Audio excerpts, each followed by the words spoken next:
तो वैसे आप फरमाइएगा कि आपका क्या ख्याल है कि आपकी गवर्नमेंट के खात्मे से पहले पहले इमरान खान साहब जेल में होंगे या अपने घर में होंगे? देखिए, मेरा तो ख्याल है कि जो खान साहब के जराइम हैं, जो खान साहब ने करप्शन की है, इनको बहुत पहले जेल में होना चाहिए था। अगर ये सही, जो इनकी फॉरेन फंडिंग का केस है, तोशा खाना का केस है, जो लंदन से क्राइम एजेंसी ने पाकिस्तान का 60 अरब रुपया भेजा, जिसको इन्होंने खुर्द बुर्द करके उसके एवज रिश्वत में प्लॉट लिए और जेवरात लिए, ये सब इनके जो जराइम है, इन्हें तो 6 महीने पहले जेल के अंदर होना चाहिए था। लेकिन इनको मुसलसल कर नहीं सके। देखिए, नहीं, वो इसलिए नहीं कर सके कि अदलिया में एक हिस्सा है। आपने चौधरी साहब, हमने भी ये मुकदमे भुगते हैं खान साहब के दौर में। हमारी जिस दिन पेशी होती थी ना, पता लगता था जज साहब बीमार हो गए, जज साहब ही नहीं है। यहां पर वो कहते हैं कि जो हुए, जो नहीं हुए, हाजिर, गैर हाजिर, गायब होने वाले सब मुकदमात में जमानत। भाई, ये तो दुनिया में ऐसा आज तक हमने नहीं देखा कि किसी शख्स को इस किस्म का इंसाफ मिल रहा हो कि जो हुआ। एक चीज है कि अल्लाह ताला पे ईमान बिल गैब है, उसके बाद हमने ये इंसाफ बिल गैब अब होते देखा जो खान साहब के साथ करिश्मा है ना उनकी पर्सनालिटी में कि अदलिया मान जाती है कि ये बेगुनाह है, इन्होंने कोई जुर्म नहीं किया, मासूम आदमी है, और गवर्नमेंट उनको मुजरिम स्टैब्लिश करने में नाकाम। हमारी अदलिया ने अदलिया की तारीख में एक नए बाब का इजाफा किया है, इसे कहते हैं इंसाफ बिल गैब। ठीक है। इस पे बड़ी रिसर्च होगी, मेरा ख्याल है पर्चे पेपर्स लेके जाएंगे कि दुनिया की ज्यूरिस्प्रूडेंस में एक इंसाफ बिल गैब का नया चैप्टर शामिल होना चाहिए। एक चैप्टर ये भी लिखा जाएगा कि एक ऐसी गवर्नमेंट आई थी जो कोलिशन गवर्नमेंट थी, जिसमें सारी सियासी जमातें थी, लेकिन उसकी पावर का ये सूरत हाल थी कि वो इमरान खान साहब को निहत्ते अकेले आदमी को गिरफ्तार नहीं कर सके। वो इंसाफ बिल गैब के आगे बेबस थी। वो इंसाफ बिल गैब के आगे बेबस थी। अच्छा फरमाइए, मियां साहब आ रहे हैं सर वापस? जी इंशाल्लाह जरूर है, इलेक्शन से पहले पहले। जी इंशाल्लाह सितंबर में। जी देखें, और जो इलेक्शन का जब जो ही शेड्यूल ऐलान होगा तो उसके बाद पार्टी फिर उनकी वापसी के लिए प्रोग्राम बनाएगी। ठीक। और मियां नवाज शरीफ साहब अगले प्राइम मिनिस्टर होंगे?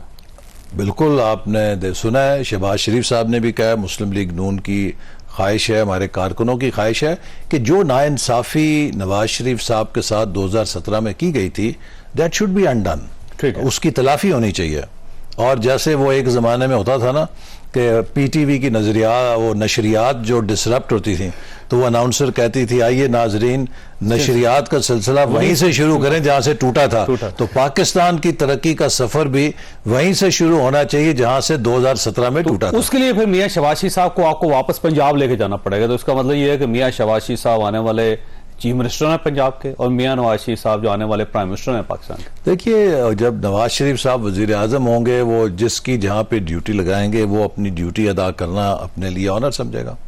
तो वैसे मियां शहबाज शरीफ साहब को पंजाब वापस जाना चाहिए या यहाँ रहना चाहिए इस्लामाबाद में? ये उनकी चॉइस है और पार्टी क्या फैसला करती है। लेकिन मैं समझता हूं कि शहबाज शरीफ साहब ने जिस तरीके से गुज़श्ता 14 माह के अंदर कोalition को लीड किया है और बहुत मुश्किल फैसले किए हैं, यकीनन वो अब एक और पार्टी के लिए उनका जो तजुर्बा है, एक सरमाया है, वो जिस जगह पे भी होंगे, हुकूमत के लिए नवाज शरीफ साहब की क़यादत में एक असासा होंगे।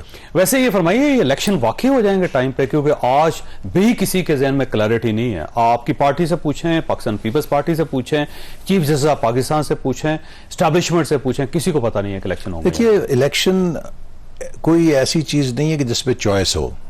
हमारे जो मुल्क के हालात हैं, 9 महीने का IMF का स्टैंड बाई प्रोग्राम है, और हमें इससे निकलने के बाद मुझे जहाँ तक अंदाज़ा है कि एक नया प्रोग्राम 3 साल का जो भी हुकूमत आएगी उसे करना पड़ेगा। क्योंकि पाकिस्तान को ये एक स्टॉप गैप अरेंजमेंट तो मिल गया है, लेकिन अगर मुस्तकिल बुनियादों पे हमने मईशत को ठीक करना है तो हमें बहुत सी स्ट्रक्चरल रिफॉर्म्स की ज़रूरत है, और अगर हमने वो नहीं की तो हम इसी दलदल में दोबारा धंस जाएंगे। अब अगर किसी हुकूमत ने रिफॉर्म्स करनी है तो उसके पास कम से कम 5 साल का मैंडेट होना चाहिए। जब तक कि एक हुकूमत 5 साल के मैंडेट से नहीं आएगी, वो मईशत के मुस्तकिल बुनियादों पर फैसले करने की सलाहियत से आरी होगी। तो लिहाजा अगर आप केयर टेकर सेटअप को लंबा खींचेंगे तो आप पाकिस्तान के मर्ज को उतना ज़्यादा बेयकीनी में रखेंगे। तो इसलिए मेरी ज़ाती राय यह है कि जल्द अज जल्द इलेक्शन के बाद एक मजबूत मुस्तहकम हुकूमत आनी चाहिए जिसके पास क्लैरिटी हो, और वो हमारे इकोनॉमिक रिफॉर्म्स के पाथ के ऊपर या जो इस्लाहात हैं उन पर अमल दरामद करने की सलाहियत भी रखे और उस पर काम करें। लेकिन सर आप दो गलतियां ऐसी कर रहे हैं कि जिसके नतीजे में जो केयर टेकर गवर्नमेंट है वो लंबी हो सकती है। पहली जो गलती है वो ये है कि अगर आप इलेक्शन एक्ट के अंदर तब्दीली कर देते हैं और इसके अंदर आप केयर टेकर गवर्नमेंट को ये इजाजत दे देते हैं कि वो एग्रीमेंट्स भी कर सकते हैं, तो ये जो मुद्दत है इसको सुप्रीम कोर्ट ऑफ पाकिस्तान की मदद से किसी वक्त भी बढ़ाया जा सकता है। और दूसरी गलती ये है कि आपने मरदमशुमारी की लेकिन आप उस मरदमशुमारी के तहत इलेक्शन नहीं करवा रहे, तो इस बात पर भी इलेक्शन सस्पेंड हो सकते हैं। देखिए, ये तो जो हमारे जब निगरान हुकूमत होगी और इलेक्शन कमीशन होगा उनकी जिम्मेदारी है, लेकिन मैं फिर ये बात दोहराऊंगा कि किसी किस्म की तवील दुरानिये की निगरान हुकूमत हमारे मसलों का हल नहीं है। चूंकि निगरान हुकूमत एक आर्जी हुकूमत होती है, उसके साथ एक बेयकीनी का टैग लगा होता है। तो जब तक आपके मुल्क में बेयकीनी का टैग चाहे 20% हो 40% हो, आप मुस्तकिल बुनियादों पे मुआशी इस्लाहात के फैसले नहीं कर सकते।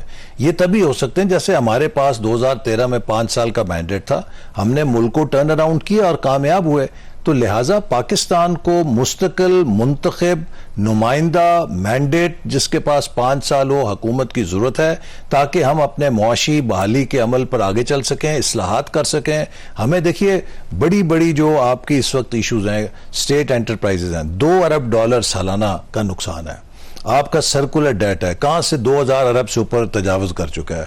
आप अफोर्ड ही नहीं कर सकते कि इतने बड़े सुराख के साथ आप किसी बहाली के अमल को चलाएं। आप दुनिया के one of the lowest tax to GDP ratio के ममालिक में हैं। आप तरक्की करने वाले जो ममालिक हैं उनके अंदर lowest export to GDP ratio के ऊपर हैं।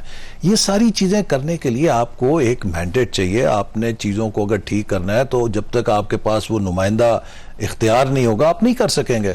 इसलिए मैं तो समझता हूं कि हमें जल्द अज जल्द इलेक्शन के अमल से गुजर के मुंतखब हुकूमत के जरिए इस एजेंडे पर अमल करना चाहिए। तो फिर ये 90 दिन पे क्यों जा रहे हैं सर? 60 दिन के अंदर इलेक्शन करवाएं, बल्कि 60 दिन से भी पहले 45 दिन के अंदर इलेक्शन करवाएं ताकि आपकी गवर्नमेंट आए या नई गवर्नमेंट आए और पाकिस्तान को चला ले।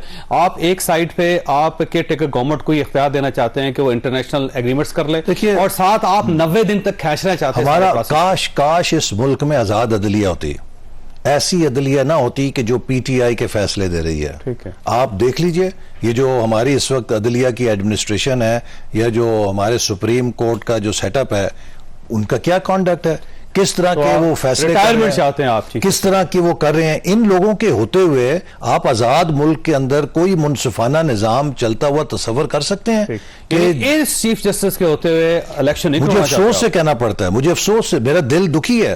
देखिए, चीफ जस्टिस ऑफ पाकिस्तान या chief justice of any country वो उस मुल्क के आइन और कानून की अलामत होता है। हमारे मुल्क में पिछले 6-8 माह में जिस तरह सुप्रीम कोर्ट का कॉन्डक्ट रहा है, बल्कि उससे पहले इमरान खान साहब के दौर में भी आप दुनिया में तस्वर कर सकते हैं कि लोकल गवर्नमेंट पंजाब में सुप्रीम कोर्ट के चीफ जस्टिस गुलजार साहब की क़यादत में बेंच ने बहाल की। 7 महीने इमरान खान ने उस सुप्रीम कोर्ट के फैसले के साथ फुटबॉल खेला, बेइज्जत कर दिया। नहीं कहा जी नहीं करता, कर लो जो करना है। सुप्रीम कोर्ट में इतनी हिम्मत नहीं थी कि उसे कंटेम्प्ट लगा के पूछे भी क्यों नहीं फैसले पे अमल कर रहे। सुप्रीम कोर्ट में तो आज भी हिम्मत नहीं कि आपके खिलाफ कंडेम लगा सके, क्योंकि आपने पंजाब के अंदर इलेक्शन नहीं करवाया, ना खैबर पख्तूनख्वा में कराया।